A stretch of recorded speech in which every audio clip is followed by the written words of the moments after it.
முன்னாள் மத்திய அமைச்சர் திரு தயாநிதி மாறன் மீதான வன்கொடுமை வழக்கு கோவையில் இருந்து சென்னைக்கு மாற்றப்பட்டுள்ளது. அந்த செய்தியை தான் நான் தற்போது பார்த்து கொண்டிருக்கிறோம்.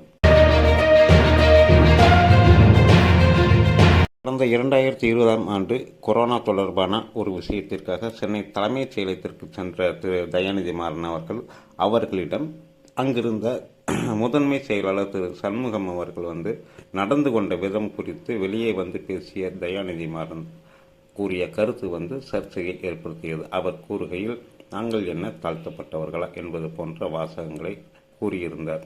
அது தொடர்பாக கோவையில் ஜெகநாதன் என்பவர் வழக்கு தொடர்ந்திருந்தார். இந்த வழக்கு கடந்த அதிமுக ஆட்சியின் போது தொடரப்பட்டது என்பது குறிப்பிடத்தக்கது.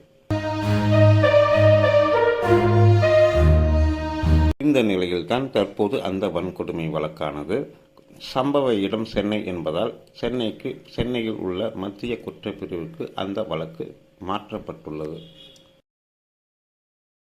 தாழ்த்தப்பட்ட மக்களை இழிவுபடுத்துவதாக தயாநிதி மாறன் கூறிய கருத்து உள்ளதாக கூறி தொடரப்பட்ட அந்த வழக்கின் விசாரணை தற்போது சென்னைக்கு மாற்றப்பட்டுள்ளதால் இனி அந்த விசாரணை சூடுபிடிக்கும் என்பதே பரவலான மக்களின் கருத்தாக இருக்கிறது. பொறுத்திருந்து பார்ப்போம்.